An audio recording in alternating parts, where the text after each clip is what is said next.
Hi, everybody. Welcome back to Triangle BNI. My name is Mike Manning, and each week we give you a wonderful success story from Triangle BNI. If you're not familiar with BNI, it's Business Networking International, the world's largest networking organization. Our little slice of heaven here in the Triangle, if you're not familiar with kind of central North Carolina, it's a Raleigh, Durham, Chapel Hill. We call it the Triangle here. Going on 30 chapters, almost 700 members, small business owners, people working for small businesses, trying to grow their companies.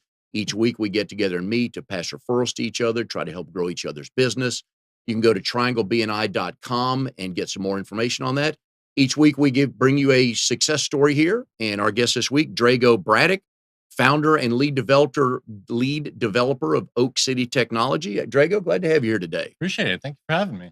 So Drago is in RDO4 OpenEye BNI. They meet Wednesday mornings at 9 a.m. in the Fusion Room at the Frontier over in RTP. Wonderful location, easy to find, all kinds of business going on there. Can't say enough good things. One-to-ones going on out there, people doing on their computer, phone calls and everything. It's a wonderful place for business to happen. I know you have an office there as well too, don't you? Absolutely. Yeah. Like you said, it's a great co-working space. So downstairs on the first floor is a lot of opportunities to rent to people from all kinds of walks of life. All right, so each week in the BNI chapter, there's a featured speaker, and it's 5 minutes or 10 minutes, depending on how big the group is. And the speaker is introduced by our member bio sheet. So, Drago, this is how we do it each week. So, All we'll get right. started with this. So, our speaker, Drago Bratic, founder and lead developer, Oak City Technology. That is you guys produce websites Yep. and help Websites people and market. digital marketing. That is Okay. correct. Yep. All right. Location, you're in the Frontier. We're in the Frontier Talk in about Durham. that. Yep. How long you been there? We've been there since 2015. So about 3 years now. Okay. Oh. My second favorite question in all this, previous types of jobs, and I have your post-college. I want to go back before that to high school. That's the You more interesting you have a one. good story. I do have a good story. Looking back, yeah. So long and short of it is I didn't realize this until, talking to some friends like Mike. But looking back, my first job was actually in a legitimate sweatshop. So the story is I used to make sports jerseys for in terms of like Pop Warner stuff for other children. So we'd go in after work. We'd use the pressing machines to make different kinds of jerseys, football, basketball, that type of stuff, you name it. And then once the day was over, they would pay us under the table in cash. And that was it. Legitimate sweatshop. I died laughing the first time I heard that. And so how long did you do that? Not too long because that was like during middle school and sports was starting to become a thing. So probably at best 8 months. Okay. 8 months to a year. But good Maybe. cash. You were a rich guy back then, It was weren't great. you? Yeah, great cash. Like, yeah, work after school for 3-4 hours, come home with $70. Not bad. What'd you do with all the money? Probably video games. I don't remember, but probably video games, if I had to be honest. And where was that? That was in Phoenix, Arizona. Okay. All Yeah. right. How long did you live there? I lived on the best way of saying it, I lived on the West Coast up until I came over here to North Carolina for college. Okay. So pretty much up until 2004, I was on the West Okay. Coast. Sounds good. Next section on the bio sheet is personal information, spouse. Yeah, I'm married. Right. Afton. She's the most wonderful woman in my opinion. Can't right. say enough good things. I like that. We also have 2 dogs. They're both Anatolian Shepherds. Big dogs. Okay. Nice food bill. You can say that. Yeah. Okay. They, All right. they eat better than we do. Right. Yeah. So I always ask people, married people, 2 questions. How did you meet? And do you both tell the story the same way? Funnily enough, I'd say we would tell the story the same way. And we met in the most, how do you phrase it? Stereotypical fashion. Okay. So I'm always saying, I'm gonna meet my wife in a normal place and blah blah blah blah. But it turns out I met my wife in a bar of all places. Never intended on even going out that night. What happened was my friends dragged me out, her friends dragged her out, Yep. and then magically all of our friends just left us and we were sitting there chatting. Okay. That was the end of it. Yeah. Long story short. And that's where it. was this? This was in Rum Runners in downtown Raleigh. Yes. The Well, Jewel and Piano Bar. and that goes back to another BNI mandate. Just show up. Yeah, that's true. Half of life is just showing up. Because you think Absolutely. back, if one of you 2 didn't go, Yeah. I mean, I mean, yeah. legitimately, that night I did not want to go out. Yeah. This was during my phase where I was kind of phasing alcohol out of my life, so Okay. I wasn't really Mhm. interested in going out that much. So that night particularly, I was not interested, but my buddy dragged me out, and I was glad that they Alright. did. Yeah. Alright. Very nice. And the second date was how long after the Rum Runners meeting? I'd say probably a week and a half later. It was Okay. actually her idea. She invited me out to play some disc golf, and she grabbed a couple beers. That it was actually kind of cold, so we left them in the creek while we played. And then when we came back after playing, they were cold in the Okay. creek. And who won the disc golf match? So I don't remember. 'Cause Didn't matter, We, did we, it? we don't keep track. We don't keep track of Okay. the score. Not a problem. Hobbies and activities of interest. Well, since we're on the topic, I love Mhm, anything outdoors, especially mhm. disc golf, especially during the warm months. I love playing disc golf. Camping is right up my game. I love camping. Pretty much anything outdoors. Outdoors is my So how cold will you go camping? Well, that depends if someone was willing to go with me. By myself, I'm not that willing to, Yeah. go out there in the trenches. But if someone's coming with me, we'll go down. We got sleeping bags to go down 20 degrees. Okay. So we'll go down. Alright. Yeah. And how cold does it have to be before you pass on disc golf for the afternoon? Where your hands numb and you can't feel the Yeah. friction? Basically, yeah. Okay. Hands got to be numb. It's got to be snowing. There's got to be sleet on the ground. Yeah. Disc golf, you can bundle up and get out Okay. there for that. Alright. Yeah. And do you still play a bunch? Oh, yeah. Both of you? Every opportunity we get. We used to actually play in tournaments when we had more free time. Okay. Yeah. Alright. But now it's just very casual. Yeah. Okay. Your burning desire is to To actually disseminate my nutritional knowledge around the planet. I'm very, very passionate about nutrition. I actually went to school for biochemistry and nutrition. All of my programming and technical knowledge is as a result of basically building things as a child. So I was very fortunate to get America Online. Some of you may remember that out in internet land. I was very fortunate to get that during my youth. So I basically spent my time breaking things on the internet and fixing them to learn how to program. It's later in life that, in college, I started learning more about nutrition and it became a huge passion. So one of my end goals with all this technical stuff and nutrition knowledge is to disseminate my knowledge across the world, so I can kind of help squash diabetes and obesity, which is a big problem in my family. Personally, and we will get to that, talking more about that because I know it's a big part yeah, of absolutely, who you are and what you do. So big we're part. gonna Yeah, get to that. The key to your success. key to my success is everyone phrases it a little differently. Some people say the golden rule. I like to call it the 51-49 rule. I like to impart 51% of the transaction onto the other person. So whoever I'm working with, whether it's business, personal, I always try to make sure they get the better end of the deal. And that's always worked out well for me. Very nice. My favorite question, and we have some new people out here who may not have met you yet. Okay. Something no one knows about Something no one knows about me. Well, that's a tough one. These are tough for BNI. Now you're putting me on the spot live on air, Mike. Come on. Let me you. think here. Something no one knows about me. Well, one of the things I did during my early 20s that not a lot of people know is I was an amateur cage fighter. So I Really? did jujitsu, I Muay did not Thai, know stuff that. like Okay. that. Yeah. Yeah. That's a little known fact. It's probably the biggest thing. How'd you like that? It was great. It was what I needed in that time of my life. I needed a challenge, a physical one, because Mhm. I was not ready to enter the world of business. I still had athletic tendencies. Let's phrase it that way. I still needed to do things. I unfortunately messed up my knee, so I was not able to play college basketball. I needed to find a second outlet, and that's where that came. Okay. Were you headed to play college basketball before Yeah, that? yeah. I was actually supposed to play for Erp Sendek until I messed up my knee. Oh, really? Yeah, Oh, that's what got you to state. yeah. That's what got Oh, me to stay. okay. Yeah, yeah. Oh, I didn't But know the that. summer before, I just completely messed up my left knee, and my basketball career was Oh, over. no. How'd Yeah, you mess up the knee? jet ski accident.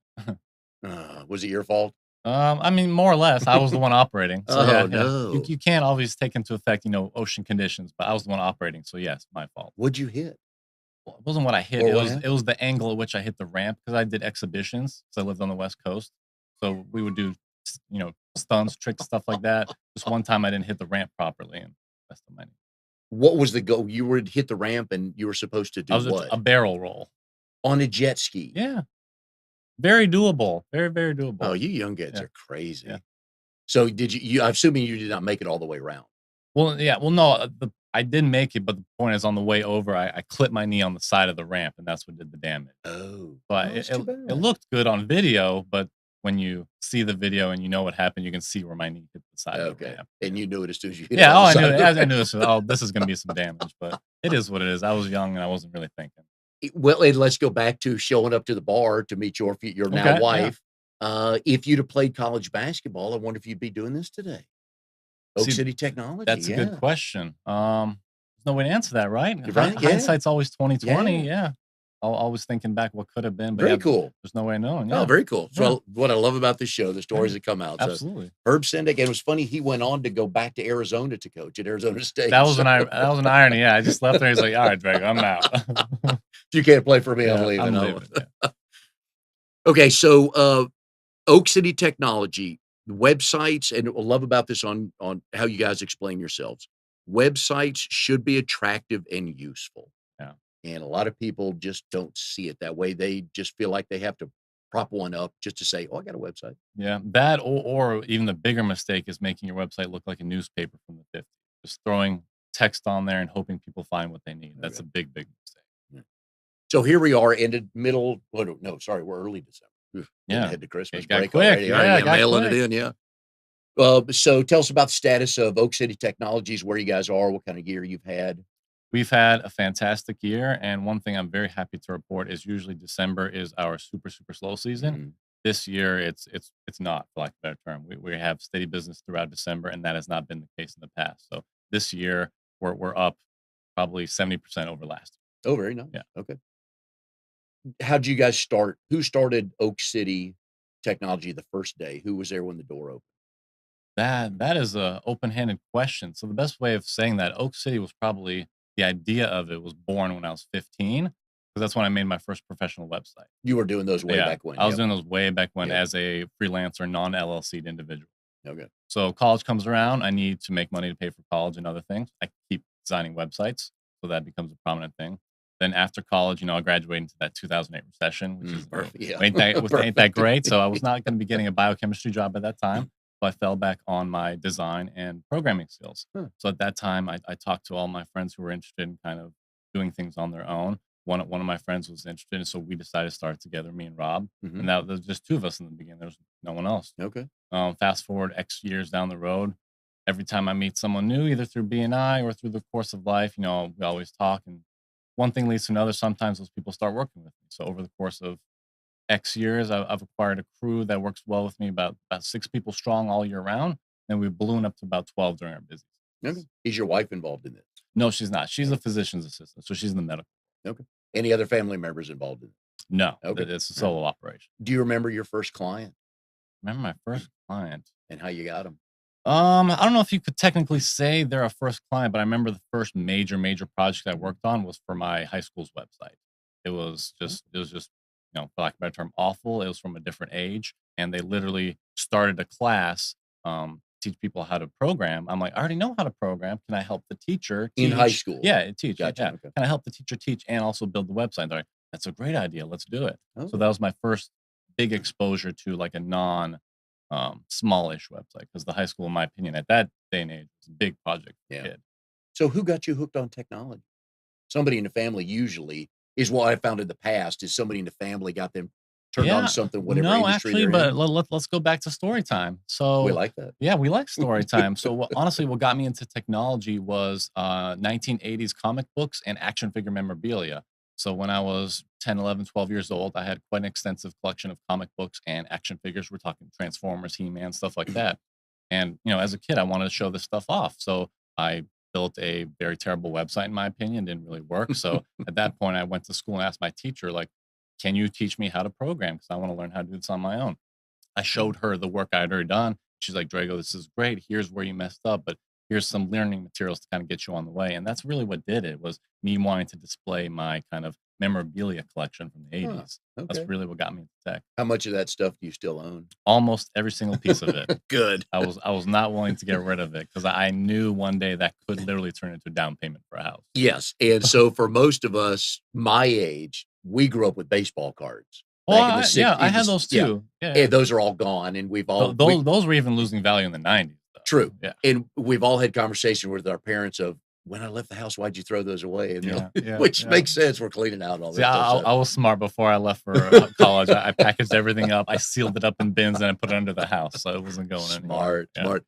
Do you remember your first Oak City client Where's Oak City? or how that came up, or maybe one of your first ones or first Yeah, big one they you had? they kind of came about all at once, so to speak. One of them was a local painter, um, and the other one was like a little Montessori school type thing. Are Okay. you familiar with Yeah. Montessori? Okay, Mhm. yeah, it was like a local Montessori school. Okay. Who's your longest running client to date? Longest running client to date. Oh, that's a tough one. I Mhm. never really think about Alright. stuff like that. Okay, we can come back to it. Yeah, we might want to come No back to problem. that one. Alright. Yeah.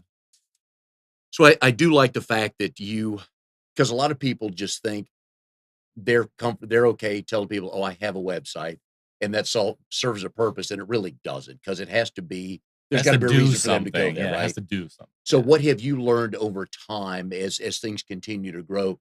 What what's changed today than maybe even like 5 or 6 years ago with the website and what its useful purpose is? So there's two ways I can answer that. And the first one I'm going to say is nothing's really changed from the marketing human aspect, which Mm, is good. The way you should talk to people in terms of being genuine, being open, that hasn't changed. Some of the back end things in terms of intricate marketing have changed, like how you should write articles so they show up on search engines, stuff okay. like that. Yeah. The minutia of that is changed and probably will continue to change. But the rock solid tenet of marketing in terms of got to know people, that part hasn't changed. That's why you have to design websites so people can read them and not robots. And with as technology, which I think I'm comfortable saying every half hour it changes, right? More or less. The conversion to mobile websites messed up a lot of companies because you get on the phone and their Yeah. website was not built for mobile, was it? Yeah, so that happened probably, I want to say 3, 4 years ago, around Yeah. 2012, 2013 age. Google was like, "Hey, we're gonna start pushing this mobile thing first, so everyone needs to have a website that can show up on phones." And that, like, as you said, a lot of people were unprepared for that Mhm. for 2 reasons. They didn't have the investment money to make a whole 'nother website, but what some people did in the interim was build a mobile website and a desktop website, which is a whole 'nother can of worms. Don't get you Yeah, started. don't get me started on that one. The long and short of it is you're shooting yourself in the foot if you're making 2 different websites for one. Yeah, you can't do that. It doesn't make Not sense. anymore, yeah, especially Yeah, when Google said, "Make sure you have one responsive website." And what responsive means is it changes shape depending on if you're on a phone or a desktop. gotcha. Okay. And now pretty much that's standard in all Yeah, the yeah, websites it's you gotta be. It's okay. standard in all the websites we make. Yeah, we won't make a non-responsive website because that doesn't make sense. Yeah, But most other platforms, even your Wix and your Spaces of the world still have responsive design. okay. So people come to you saying, and I'm one of them, come to you and say, "Hey, I wanna do this." Is it better that they know what they want or they just turned over to you and say, "Hey, here's my goal. Can you help me figure out the best way to do Both. it?" It's honestly both. So if you know where you wanna go already and you know Yeah, how you wanna get there, assuming it's a great plan, I can help. But I'm also gonna be there to say, "Oh, hey, this ain't a good idea," or "This is a good idea." On the flip side, if you don't know where you're going, that's part of the reason I'm here to help too. We can yeah. sit down, I can ask you questions related to where you're trying to be, and then we can kinda plot out a path from there. So what do we think we want on a website that you know doesn't work? Think we want on a website. This is actually a great question. This has happened a lot in the last 3 months. Fancy dancy graphics and, like, moving objects. That was fine literally before June, but then in June, Google started pushing page speed update, which means basically if your website doesn't load a certain amount of time relative to your competitors, it's gonna get marked down. So at that point, we literally Oh, okay. scrubbed all the extra cool, pretty stuff off of our Yeah. own website. We had, like, nice moving graphics that if you clicked, it would follow your mouse around, stuff like that. We Okay. got rid of all that because Google said, "Hey, we want speed, not prettiness right now." And your company has a wonderful, relationship with Google. You guys are the only Imma let you tell it because I'll mess it up, but you are the only company in town. That has a perfect 100 on the Google page Okay, score. So so we went to the effort of making sure the website is exactly how Google wants it in terms of the requirements for speed and loading, and ours gets that perfect 100% green bar. and why are you guys the only one in town that have To be perfectly honest, it's not 100% easy to do something like that. So even web agencies with incumbent, web developers such as myself, they might not ever have the time or expertise. There might be a client who requires their attention, so they might not have time to do that on their own website. So Mhm. it's a matter of time and expertise. But you guys see it's that important It is that to a important. I'm client. a web agency, so if my website isn't perfect, why would you hire me? Mm, Think fair about enough. it that way. Yeah, I have to kind of eat my own dog food, put myself in the client's position. okay, I Yeah. like that. Couple things on your website that just cracked me up. Sure, A sure. couple quotes here. You tell us about this because I Yeah. know there's a good story behind it. It actually says on your website, 99% of people don't market in the year we actually live in. Yeah. Please explain. Yeah, I think I know what there's you're talking yeah, about, I but mean, it's as simple as the statement says. So a lot of people are trying to use techniques that are from a different time and age to market in 2018. One of the prime examples of that is people trying to use other social media platforms besides kind of what's in right now. So what's really hot right now is, for example, Instagram. If you're trying to sell any type of product or product-based service, Instagram is the place to be versus okay. let's say the Google AdWords of 1999. So Yeah, it's a stark contrast between those two. yeah. And I know one of the things you've talked about at a couple of times when you've been the speaker to BNI meetings I've been at is the difference between the Google AdWords and Facebook advertising. That's changed as well. Like I said, go back to about every 30 minutes, something Yeah, changes, right? that changes as well. So the big thing is Google lets you, obviously, the search engine, right? You type Mhm. stuff and it gives you results. It's based on that. It's based on search intent, like what you want. Whereas Facebook advertising kind of flipped the script on everything, and you use Facebook, I use Facebook. They gather data about us. So all that data has to go somewhere, right? It goes to advertisers. Yep. And so we're able to target literally based if someone's trying to find a Mike Manning, we can do that. We can find, that individual who lives in Durham who has a show who's interested in podcasting. So Yeah. all these different pieces of demographics you can use on Facebook to target who you're looking for, which is way different than used to. Oh, yeah. And I hear a lot of times when people are talking with not novices, but maybe people one step or two steps above novice who are on trying to grow their business with social media. And I know probably some people watching here too have come across that. Is I've had people tell me, oh, yeah, as soon as you post something on Facebook, immediately hit boost. And I get Uh, conflicting answers on that. yeah, that and you're probably gonna get conflicting answers until, for lack of a term, Facebook issues a statement about what the different types of things actually are. But from my impression after working in the industry, boosting a post is almost a borderline waste of money. The one thing we do know from post boosting is when it says right near the area, it says this is for engagement. So the purpose of that is for to get likes to your page or something like Yeah. that, which is fine if that's what you want. But most of the people who come to us, they want to generate leads for their websites. They want customers. That's why we prefer to use the actual advertising Mhm. platform rather than boost.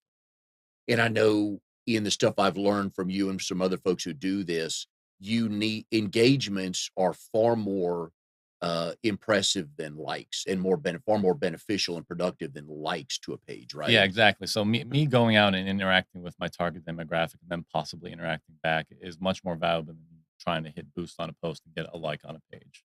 Yeah, so Absolutely. and when you promote your nutritional uh the nutritional part of things you want to get people talking about, it really doesn't do you any good if I just like it. You want me to talk about, oh yeah, in my family I've had this or this. Exactly. Because Yeah. I want to hear about your yeah, because you're not gonna experiences. learn anything or you're not gonna grow your product if 572 people like it and only one person's commented. Exactly. It's the commenting, it's the feedback that's really valuable.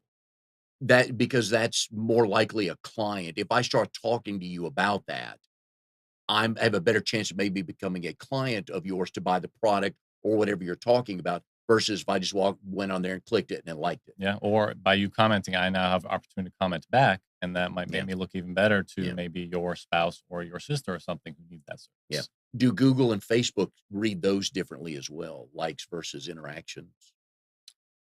I can't say with 100% confidence right Okay. now. There's a lot of stuff that's behind red tape, so to speak. Yeah. So a lot of us SEO people in social media have to guess at some of those things. So unless I have a concrete answer, I don't like to answer. And how much heads up time do you get from Google or Facebook when they're None, gonna change the absolutely none. I'm very fortunate that I have friends that work at these places. So I, Oh, I get internal memos maybe a okay. year, 6 months in advance. So I knew about this page speed update back in June, a year before it happened. So we Oh, were preparing well in advance. We made sure our clients were ready, and we were oh, also informing other people like, "Hey, this is coming. You should get ready." alright. So anybody listening here who wants a website, they should go to Oak City Technology right now Yeah, because we're it we're in the know. well, but one of the things I ask people is my favorite is, well, what differentiates you from your competition? And my favorite answer is, "Oh, I've been in the market 20 years." And it doesn't tell me Okay. anything. So is something like that would differentiate you from your competition, right? Oh yeah, my relationships both in and outside of the actual technology industry is what sets us apart. One example I can give is recently we had a client come to us who needed to, for lack of a better term, fix their Google business page. And it literally disappeared and went out of nowhere, and they needed to come back. And also along with that, their author bio disappeared, so they needed help on figuring Ooh, what was going on. So I just called my friends over at Google, figure out what was going on. Turns out it was nothing anyone was doing wrong at the time. It was just an error that Google was having on their servers. They ended up coming back a few days later. But the point was, I was able to get into contact with someone who told me exactly what was going on. I told my client the situation, and they were put at ease. okay, very nice. The other thing that cracked me up was, no, it's not 1999. Yes, email marketing still works. Yeah. So piggybacking off what we were talking about a few minutes ago, like marketing to the time you're in, email marketing still works, folks, even though, invented back in the day, not 1999, but even in 2019, which is right around the corner, email marketing still works, especially if you're in e-commerce. Done correctly, because nobody wants to be Yes. spammed to No, death. exactly. Yeah. So we'll do a little caveat to that is don't spam people. Make sure you have quality content that appeals to them or is of benefit to them. Yeah, don't spam. Right. I know.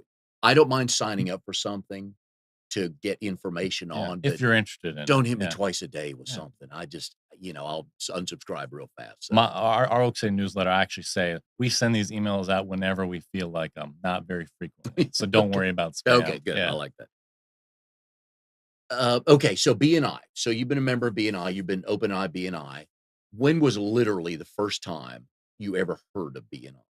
First time I heard of BNI was actually in college when I wasn't interested in it whatsoever. Okay. Yeah, I just heard it was in the same conversation as a Chamber of Commerce event, just because I was doing some event. I can't remember what it was, to be honest. We were promoting some event and I went over to the Chamber of Commerce. Someone was like, oh hey, you should try BNI, blah blah blah blah. It's for this type of stuff. And at the time it just went over my head. Yeah. It wasn't what I was looking for. But the first time I heard of it was actually when I was not really in a business mode whatsoever. Okay. So Yeah. when you were here, did you hear, were you aware of it? Did you have a conversation with somebody here locally before Oak City was formed or after about BNI or joining a BNI or even visiting a chapter? Hmm, that is a tough question. I'm trying to remember.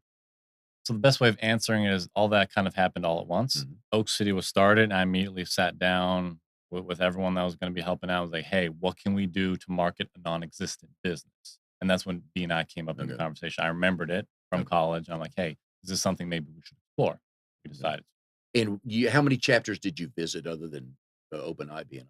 Well, when searching for our first BNI, we searched probably 3 or 4, and Mhm. we were in Cary originally.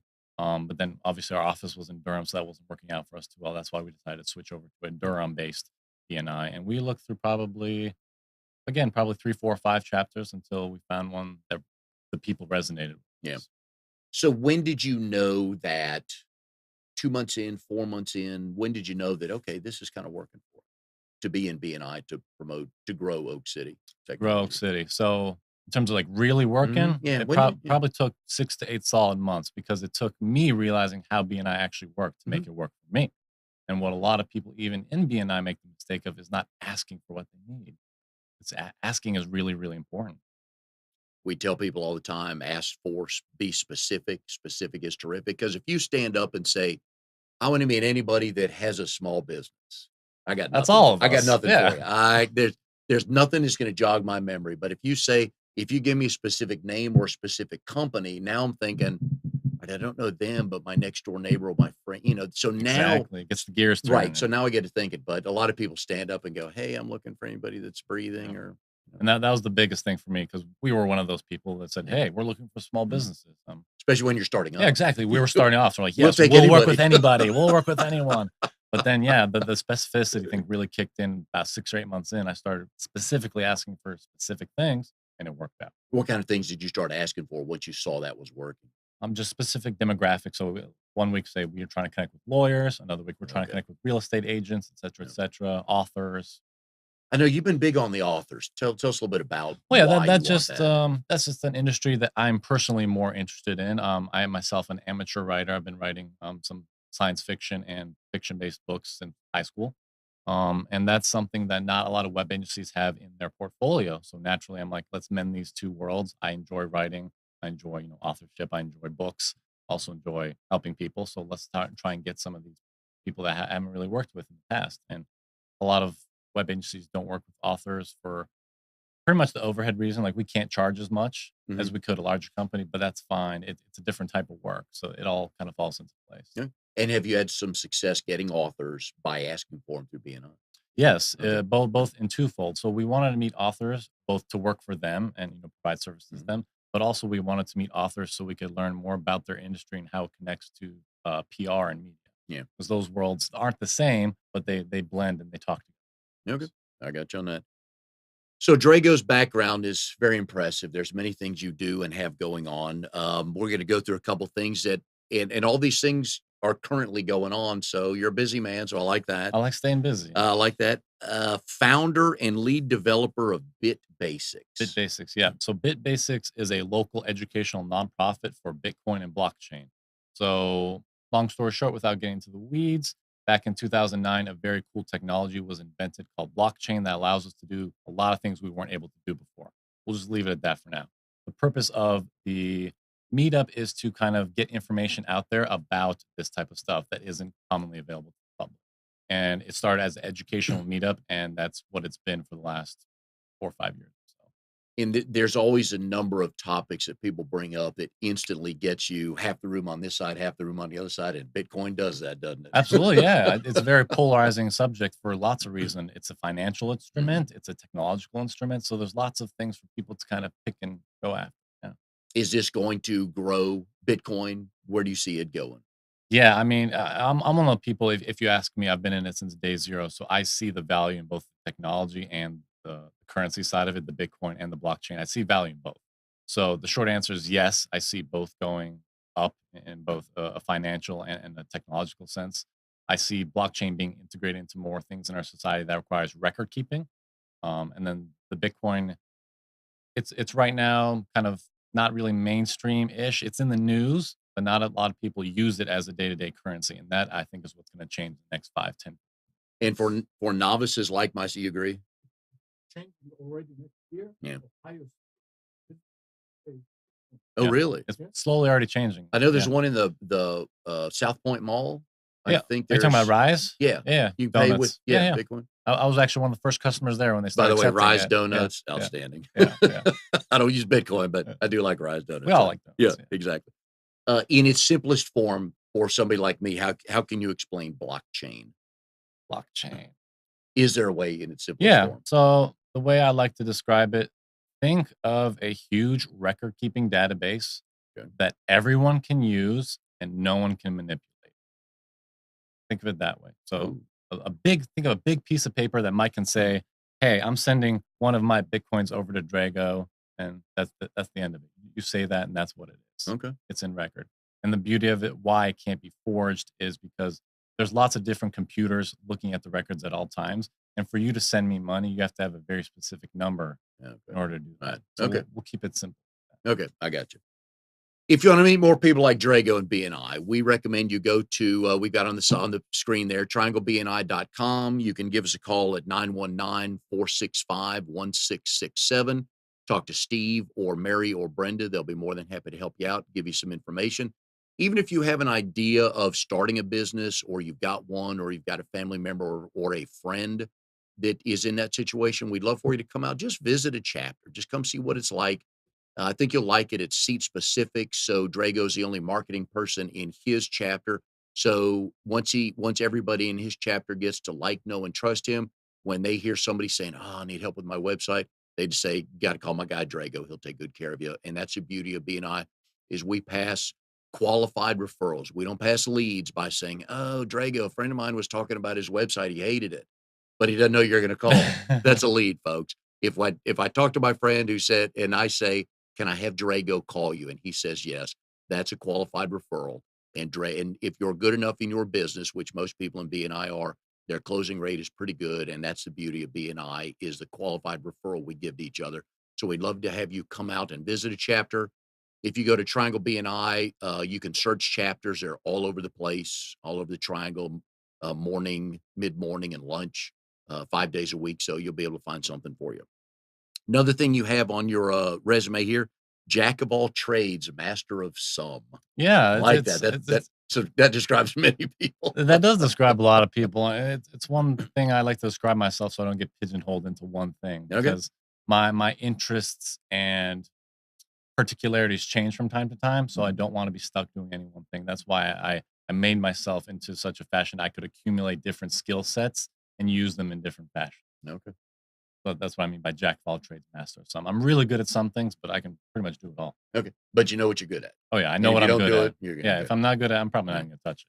So the other thing is since 2000, you've been an open source software debugger. What Yeah. does that mean to somebody like me? Yeah, so I fix He things. knows. I don't I know. fix Yeah. stuff. So Okay. open source is a movement where basically it's software that anyone can use, anyone can work on, and it's looked at by a lot of people. That's what open source means. It's just ubiquitously used. Anyone can use it Would I have ever run across that without knowing? without knowing. Probably not. Okay. Oh All right. yeah, you would have blatantly have to say like this microphone is using software that uses open source technology Okay. to do Gotcha. audio All right. filtering. So I've not missed anything. No, you haven't Okay. missed Good. anything. I But the like long that. and short of it is it's something I believe in because it's technology that is in the past only available to like large expensive companies is now being brought down to consumers Mhm. being able to use. And what I mean by I've been a debugger since 004 is I fix debugging means fixing, like Yep. taking bugs out of, you know about bugs. Oh, So, yeah. yeah. I do. So it's basically taking the bugs out of software and Yeah. making them work. And that's something I've been doing since 2004-ish, because that's kind of going back to the America Online days. That's how I got my start into programming, is breaking things and then fixing them. Naturally, Okay. I became very good at debugging accidentally because that's how I learned how to. It's the I understand that. fancy word for fixing I like stuff. that. So you were the guy in high school and college that everybody, Drago, my computer's down. Can you come look at it? Yeah. Right. Yeah, that was me. Even on Saturday That nights was when you're me. headed out, Yeah, right? It's yeah, like, oh that was man, me. dude, I don't have time right now. Yeah. It's Saturday. The beauty of it most of the time, because computers are built really well these days, all I have to do is turn it on and off. Yeah. Most of the times. Yeah. But you don't Most of tell the us times. Yeah. that to make us feel real stupid. Like, I looked at it, everything Yeah. changes I one checked the quantum flux and everything's good to go.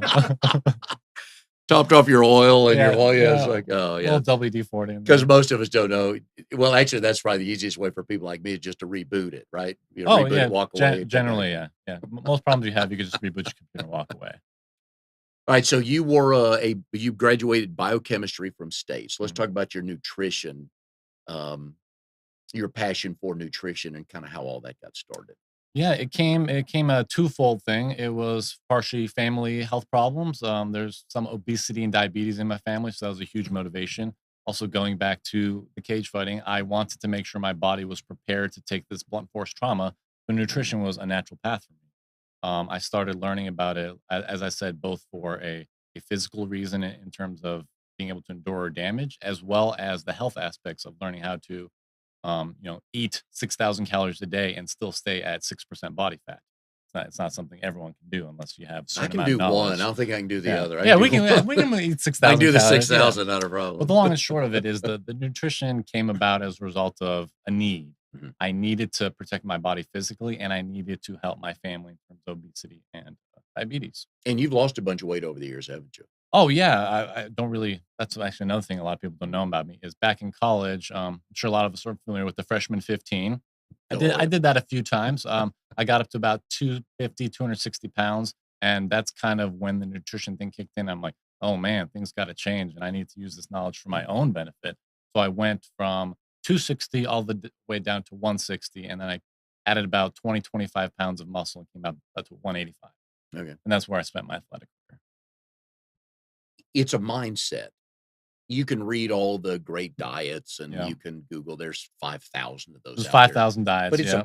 it's a life change, isn't it? It's absolutely I'm glad you brought that up because that's how I like to talk about it. It's absolutely a lifestyle Mhm. change. The word diet is a huge misnomer. Yeah. Even when you're on a diet, it's not a temporary thing you go on. You have a diet that is how you eat for the rest of your life. It's a lifestyle change. The things I ate in college, I haven't eaten since. Like Ooh, I don't yeah. do the Big Macs and the chicken McNuggets anymore. That's not me. I'm more of a kale salad with a little portion of steak for my Okay. protein these days. Moderation, like most things, Yeah, right? You yeah. can do a lot of things, it's just moderation. I always love the commercials on TV, and I won't go into the names of because everybody knows which ones they are. And they talk about follow this plan, you'll lose weight, and they never mention exercising. Yeah. And the two, they have to go hand in hand, right? They do. They are hand in hand. But to be perfectly honest, most of the work, as I like to say, I didn't make this phrase up, by the way, but I like to use the phrase abs are made in the kitchen. And that is 100% true. Most of the weight Okay. loss is done in the kitchen with the choices that you make with the food you eat. The metabolic and caloric impact of a Big Mac that you buy from Yeah. McDonald's is not the same as even a hamburger you make at home. Great. So Yeah. that little thing in and of itself, it can extrapolate into huge things. We're talking about hundreds of calories or different meals day in and day out. So what's your go-to snack in the middle of the afternoon? Because that's where a lot of us can get in trouble, especially if we're at home on a Saturday and you start going through the freezer. And I got Bluebell ice cream in there Yeah, and I got other yeah. things there, which I love. What's a go-to snack in the afternoon for you? That one's actually really easy. I'm glad you asked me that. And my answer is going to be applicable for a lot of people because a lot of people like sweet things as a Mhm. snack. So what I like to go for is those drinkable yogurts. They got a little bit of sugar in them, so they're sweet. But the point Mhm. is, in a small, I don't know, like 6, 7 ounce bottle, something very Okay. small. You get like 9, 10 grams of protein, some fats Mm, in there, okay. and it's a great snack in the middle of the day. Get some probiotics, so Yeah. that's great for your gut. Drinkable yogurt. Yeah, All right. Okay. it's I'll kind test of it's that. kind of new here in the Okay. states. Yeah, it's not something that's been around. I only stumbled onto it about a year ago, so Okay. it's not terribly new. All right. Something to look at. Huh, Drinkable I will yogurt. do that. I will Yeah. look into that. You are the first guest on the show of Serbian descent. You are Right? the first Oh, guest okay. on the show not only can speak Serbian or Slavic languages, and you said you're a little bit Spanish. Yeah. Um, I learned Spanish in high school, and I am able to communicate. It just takes me a second to respond. So I can understand when someone's speaking to me. okay. I just have to formulate my thoughts, and it takes me a second. So how many countries could you land in right now and be able to talk your way to a hotel if you don't know where one is? Oh, well, if we're just gonna leave it open-ended like Yeah. that, 100% because I got my phone. We got Google Translate now, my friend. So, yeah. Okay. Okay. Your phone doesn't work. Okay, How my many phone doesn't languages work. how many countries can you get to a hotel in from the airport?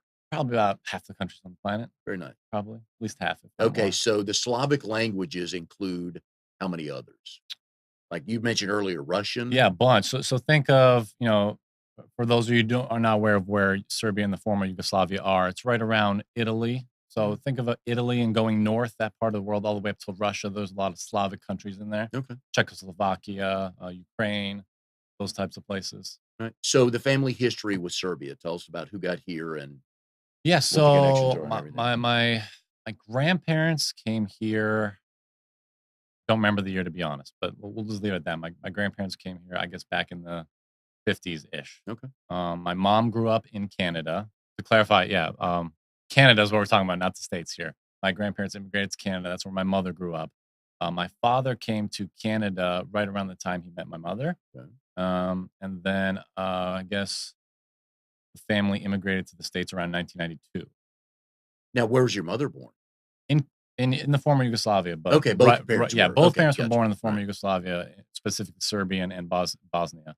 But then my mother came over basically right after she was born. She was very, very Okay. young, maybe 3, 4, 5 years old. She grew up in Canada, and my dad grew up in Serbia, and then he came over to Canada as an adult. All right. So my daughter-in-law was born in Canada, so she's got dual Yeah, citizenship. Do you have dual? I have triple actually. Okay. Yeah, All right. I was born in Canada. I have American citizenship because I applied for it, Okay. but because of my blood nature, I always have citizenship in home. Really? Yeah, Okay. it's by blood. Oh, right. Hadn't thought about the third one. Well, Yeah. Yeah. old school. It Yeah, makes sense. Yeah. yeah. So your passport looks pretty cool, right? Yeah. Well, I Okay. mean, I only have one passport I use. I just use my American passport Yeah, these but you got a days. lot of okay Yeah. stuff on it. So you had to apply for American citizenship even though you lived in Canada Mhm. because you were born there. Okay, moved here, and so the whole family had to, right? Yeah, so Okay. we had green cards right off the bat. That's why Okay. we were able to move here, and so we just used green cards for the longest time. Honestly, because my parents were uneducated about how things worked in the States in terms of the military, Mhm. they were terrified that the military was gonna draft me and take their son Uh, away. okay. So that's why they stayed as green card citizens rather than becoming actual citizens, and then once I became an adult, I'm like, "Oh, well, it's not really how it works, Yeah. so we can all become citizens. It'll be alright." Why Arizona? Arizona, probably as a result of my mom's work. I like to say we were a military brat family minus the military part because we Okay. moved around a ton. We moved around a ton growing up. And that's because just my mom, she was in medicine, she was a nurse. And so we had to go wherever the jobs were. Yeah. And at that point, the West Coast, I guess, was hungry for nurses. Okay. Huh. All right. So if we ever need a translator in BNI for many different languages, did you get it? Is there? And we talked about this earlier. There's no real big Serbian community in the Triangle. Not in the triangle per se, but there's one in Greensboro, which is, Yeah. only 45 minutes away. Not Have too you bad. gone to visit? Do Oh, you yeah, have any we've connection? gone up there a couple times. My Okay. parents go almost weekly. I Oh, go up do there they? for major holidays. We have church up there. Oh, cool. Yeah, so Okay. it's a nice little community. All right. Very little, So how do Serbians do Christmas? just like everyone Same else. way? Yeah, Bunch of same. presents, Bunch of family. presidents, family, trees, food. I like that. Food's the biggest thing in our Oh, yeah. culture. Food is huge in our culture. Okay. Is it healthy? I would say so, Okay. for the Still most eat a part. lot of it? Yeah. The stuff I like because I was raised here in the States, so I didn't eat that much ethnic food. Oh, yeah. I was obviously hanging out with my American friends, so Yeah. McDonald's was part of the diet back then, Part of so everybody's but diet, yeah. the foods I did like from Serbia, yeah, I still eat them to this day. You cook much? Oh, yeah, I Okay. cook a ton. Ever since I got even more so nutrition, I Mhm. do as much of my own cooking as I And possibly that way you can. know what you're eating. That's what Yeah. it is, yeah, Yeah. just I'm very familiar with all the xenoestrogens and all the different products. That's why I try to cut down on plastic. I drink out of glass exclusively. Like, I Yes. don't even have plastic water bottles. I have Okay. glass water bottles. Yeah. That makes sense. My niece does the same thing as I have about a 60-ounce metal container, Perfect, but there I you call go. drinking water out of it. She was they were visiting and for Thanksgiving, and she saw that. She goes, Kudos, Uncle Mike. You're not Yeah. drinking out of plastic." And I didn't think of it that way, but it's like, okay, that makes sense. I just bought it because it's big and Yeah. it would hold a bunch It of water for the whole it fit a day. purpose for you. Yeah. Yeah, Yeah. and plus plastic, I know is not gonna keep it cold, so I'm with you on Yeah. that, but there's a good reason for all that stuff too, right? Yep, there Keeping is. plastics out of it and everything, There so, is, yeah. good for you. Especially in this day and age, yeah, Yeah. with all the different environmental stuff. So what goals for 20 what are we coming up on, 2019 already 2019, yep. for for the nutrition part of your passion? What are you gonna try to accomplish for that 2019 calendar year? That's a great question, actually, and I'm now able to answer it. I've actually recently, I met an individual who has the same passions as mine about the nutrition industry. He also is able to see the various, how do I phrase it? Situations that we've gotten here into the States in terms Mhm. of nutrition. One example, I don't want to get too far into the weeds, but for a while, medical science was like, "Hey, eggs are bad for you," and that's something very, very strange. So, long story Yeah. short, I was able to connect with an individual who shares the same passions as mine, and we're going to be doing a documentary in 2019 about how the FDA established all the guidelines that we have today, why they Oh, are the way they are, and how they're wrong. yeah. Eggs and peanut butter. I keep hearing different things on, just changes. Yeah, I And mean, milk, yeah, right? yeah, that's Yeah. another thing. But there's a caveat to that one. In my personal opinion, store-bought milk ain't that great for you because it's been heated up and homogenized. The Okay. fat molecule has been messed with. Raw milk is fantastic. I drink raw milk. Everyone in my family does. Alright. I can't say enough good things about raw milk. Okay. Going back to BNI, what you've learned, what you've used. What? Oh, calling you or calling me? Hello, this is Uh, Mike. I'm the wrong number. Okay, not a Nope, problem. wrong caller. We'll talk to you anyways. I always like to ask people, so the people watching and listening, to give them an idea of the benefits of BNI. Is there a percentage number you could put on your bottom line or number of clients that have come from BNI? Yeah, actually, I could. It's a rough number because I do look at the numbers every month, but the rough number is about 25%. Beautiful. Yeah, So you go to one place and you get 25% of your pretty close to 25% of your 5%. bottom line. Yeah, you can't really say that much I about a lot of places. No, no, and a lot of people get hung up on BNI because it's a weekly meeting. There's a commitment to it, but if you look at it, it's $445 a year, and you're getting 25% of your bottom line from that. Why would you not show up and Yeah, make those and relationships and grow your business that as you're way? saying, if you're halfway good at your job, Yeah, I can attest to the fact that our BNI bill was paid for within the first month. yeah, We got a and for client you within could the be in the first next month. 10, 20 years, Yeah, and it's paid for. yeah. Oh, love those stories. But that's the beauty of BNI. If you come in and because you have to work it. You do. It's a commitment, like you Yeah, said. You gotta you be there do. every week. You gotta be Yeah. on time. You gotta be responsible. Yeah. But when you start and another thing with BNI is givers gain. The more you give, the more you're gonna get back, and that's true in life, and if you stop and think about your life, if you look at it with your friends, your family, and your job, you know what? The more things I do, the more things I get back. It's the same thing with us with BNI, and that's why we like it so much, and a lot of people find out once they because BNI will be worth X amount to them. And then once they step up the number of referrals they give, then that bottom line number jumps. Mm. And I've heard that from many people, and I firmly believe that that number, if you were just doing you and not giving referrals, you I don't know, 10, 15, 12% or whatever. Probably. But just by giving most all those referrals back. And it's a lot of fun. I enjoy it. I love going to mine every Thursday morning. We laugh and get together and we have family friends and it's almost like family and friends. And you have, especially with the holidays coming up, gathering somebody's house for a Yeah. party, things like that, stuff And like that. that's going back to when you asked me how many do we visit when we chose one. It's really important that you do visit a couple of BNIs so Yeah. you find that group that you really like, and it's more of a friendship than a business relationship. Mm. 'Cause I can honestly say that about the relationship I have with my cohorts. It is, It's yeah. more of a friendship than it is a business relationship. It is. And that's who you're going to refer in general, even if you're not in BNI. You're going Yeah. to, everybody who's not in BNI, if somebody calls us, hey, do you know a computer person? I've got a friend of mine needs help. Who are you going to send there? And I tell people all the time, who are you going to send to your mother? Yeah, exactly. Bottom line, if there's somebody you That's a did great not way of thinking trust, about it. you're not sending them to your mother. I don't want that phone call. Well, why'd you send me this guy? The other thing I like about BNI that I always make sure I want to talk about is many, many BNI members give back to the community. And I love this again on your website. I like people that'll put something in print. It's one thing to say Yeah. something, oh, we do that. And you kind of shirk your, And yeah, you're like, you yeah. walk away. Kind of, we do that. But you have on your website that 25% of your work hours are donated to nonprofits. Yeah, so let's just take a second to chat about that. If there are any nonprofits out there listening, we donate 5 free hours to anyone with a 501(c)(3) designation. So if you're a legitimate nonprofit and something's wrong with your website, it's broken, there's some links messed up, whatever, we can donate 5 hours of free work to you guys. So if you go to Oak City Technology, you can get in touch with Drago that way. How did all that start? And why do you give back to the community? Yeah, so this I guess kind of another story thing. When Oak City was getting started, I kind of surveyed the platform. I interviewed, basically, for lack of a better term, my competition. I asked them how they did things, what they were doing, what was working for them, what was not working for them, and the one glaring thing, customer service stuff aside, the one glaring thing I noticed, there was not a community piece to that. And so that's why we decided, all right, if we're charging X amount of money to people who can afford our services, we're making decent living to put food on our table, we can afford to give away some hours to nonprofits who need our help. And that's really where that came from, is recognizing we're in a good position in terms of how much we can afford to charge people to put food on our plate for our family. So it's no problem to give away 5 hours to people who actually need it. And if you had some takers on that? Oh yeah, I mean, Okay. I hate saying it this way, but we unfortunately have a wait list Okay. for how much work we have to All do, right. which is a good thing. Oh, yeah. I like that we have people to help, but unfortunately, we can only afford to give away about 5 free hours per organization. So that's Yeah. why there's a little bit of wait. Okay.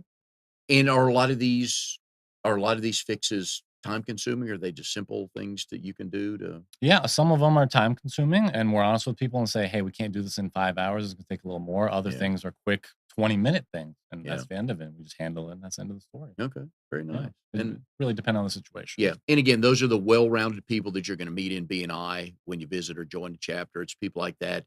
They're concerned about their fellow members in a chapter. They're concerned about the community, and I can't say enough about BNI. We've talked about that all the time, on the quality of people you're going to meet that will help you start or grow a business. And some businesses in BNI have been around 25, 30 years, and they're still in BNI because their bottom line shows that.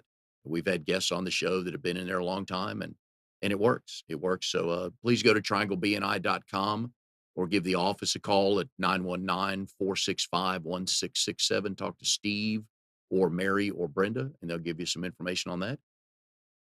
All right. So the end of 2018, you've had a good year. What are the plans for 2019? Where do you see the growth? How do you see growing? 2019, we want to continue pushing our recurring revenue. And what I mean by that is not one-offs. So we've had some success in the last several months getting contracts that allow us to get revenue monthly. And that's something we want to continue into 2019. So less one-off, hey, make a website, we're done. More so, hey, let's make a website and do a marketing plan to drive visitors. And how far out will you go for business? Oh, well, we're a national business, so we're able to work remotely with anyone around the country. In terms of North Carolina, we'll drive as far as Charlotte. Okay. All right. Anybody outside the country you have? Yeah, Clients yet? we have a couple clients in London, a couple Mhm. clients in Egypt, Mhm. but How'd we're mostly a national. Yeah. How'd they find you, or how'd you find them? Through our website. We're pretty good at this SEO thing. So when people need something, they type it into a search engine. Chances are our website's going to pop up. And even more reason to call Oak City Technologies, because you want to call the people that show up first on the list. That's what I meant by eating my own dog food. Yeah, I not only have to have a good website that is good in Google's eyes in terms of appearance and speed load, but also has to show up on search engines. No one's Yeah. going to hire me for SEO if I don't show up for SEO, right? Yeah. So if somebody calls you looking to build a website or grow a website, what are the 2 or 3 questions we should ask if we're interviewing somebody to maybe come on to build our website for us? But what should you ask What should I the ask you? person? Yeah, Yeah, what should you ask me? yeah, to find out that you're the person I Yeah. should need to work with.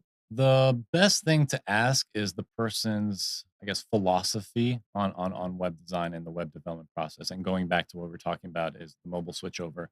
If people aren't using the right terms of I can build you a responsive website, if they're not saying the right things, that's kind of a big tip off. We're in a place right now where I think you mentioned it earlier in the show where people with half knowledge kind of are in the industry and make Mhm. problems for the rest of us. And that Yep. that is one thing that's actually a big problem is my industry. People who learn how to do one thing, all of a sudden they say, "Oh, I'm a developer and a marketer and all this jazz." But I guess the one overarching question would be like, what have you done before? Like, what are your qualifications that shows that you can do the same thing for me? That'd be the one big question I would ask. I know you've told about a couple of times one of the times, I think the first time I heard you do your 10 minutes, you had talked about a company that was having trouble selling tickets for a convention. Yes. Tell a little bit more about that. And this probably explains as good of a way in as good a way as how you guys do your business. Yeah. So yeah, perfect example actually. Long story short, is technology company that has a conference in June. They basically started advertising around April of this year, uh, 2018. We're still talking 2018. Long story short, from April to June, not much action happens. They tried Google AdWords, it didn't work out. They attempted Facebook advertising, but they couldn't literally get the campaign to work, so that didn't work out. They came to us and basically said, "Hey, our conference is in 2 weeks. We're not selling the amount of tickets we need. Can you help us out?" And long story short, we were able to employ Facebook advertising to get the amount of customers they needed. The way we did that was employing best practices. So when designing an ad for a conference, for example, you want to do three things. You want to list prominently the date, you want to list the location prominently, and I mean prominently, it needs to be big, bold. And then obviously, the subject matter of the image needs to be conducive to what's going on. So what I mean by that is if we're trying to sell tickets for a conference, there needs to be people walking, and that what the ad was. It was people walking and talking to I show love that about action. it. Yeah. It shows action. So when people see action, they want to buy. So that's what we did. We figured out what their target demographic was. They told us. We targeted those people on Facebook with the appropriate imagery and text. And long story short, we sold the appropriate amount of tickets and filled up the conference. 2 weeks to go. And when you mentioned action in a picture, it immediately thought of, okay, when I see a picture of a classroom or an auditorium, everybody's sitting there and somebody on stage. And I understood it as soon as you said that. And I connected like, oh, that's right. I'm going to be sitting there for 7 hours. Yeah, yeah. Don't really want to do that. So, any goals for BNI to grow the number of referrals in your BNI chapter? How do you look at that for goals to include in your marketing Yeah, campaign for that's 2019? another great question. So I basically spent the last half of 2018 learning from other BNIs, for lack of a better term. So I'd visit other BNIs, ask their web seats and their marketing people, like, how's BNI working for you? You know, what works, what doesn't. And the long and short of it is, and something I also picked up from you and Mary is, I think the key for us is going to be more visitors. Mhm. The, for lack of a better term, people collisions, people just running into people is kind of what I think is going to propel Oak City and our BNI chapter to the next level. Very good. If you want to meet more people like Drago, you can go to, first of all, to get with Drago, you can go to Oak City Technology, to his website, and get up with him. And I think you've learned pretty well how they're wired and what they look to do. And so they do some good work. But also people like Drago and BNI everywhere in all the chapters, concerned about helping others, have a great story to tell, have a good track record. So we recommend that you come out, just visit a chapter, even if you don't have any designs on joining BNI right now. Just come out, join a chapter. You never know. Once you get in a room, meet some people, you may find out it's going to change kind of how you looked at things, especially for 2019. We hope you join us next week on Triangle BNI. Our guest is Noemi Rodriguez with Victorian Finance. We'll see you next week on Triangle BNI.